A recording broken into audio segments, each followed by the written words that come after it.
বাতি জায়গা রাও আর দুইটা প্রশ্নের উত্তর দেব।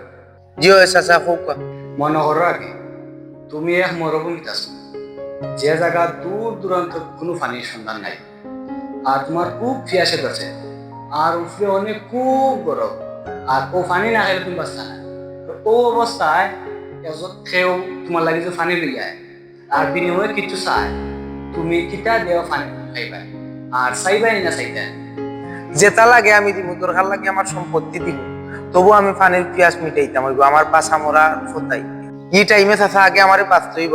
এর মতলব হইল তুমি ও পানির এত গুরুত্বপূর্ণ মনে করবা। জি হয়। আর এই ফাইনে তোমার জান যাইতেও পারে, নিতেও পারে, জান বাঁচতেও পারে। আর এই পানিরে আল্লাহ তোমার এত আসানি সে দিছই, আর ও পানি তুমি খারাও ইয়া খাই দেয়, উবাইয়া খাই দেয়। আল্লাহ নবীর তরিকা মতো, আল্লাহর হুকুম মতো পানি পান করো। তোমার এই পানি আল্লাহ তোমার লাগে বন করতে হবে। এই সময় তোমার কি অবস্থা হইব? এখন মানতেই তুমি বইয়া খাইবার চেষ্টা করবা। পানি পানি উবাইয়া খাওয়া ঠিক নাই, বুঝছেন বাতি যা। ইনশাআল্লাহ চাচা আমি নবীর তরিকা মতো সবসময় পানি পান করবো। খাও কা, আমি যে গেলাম।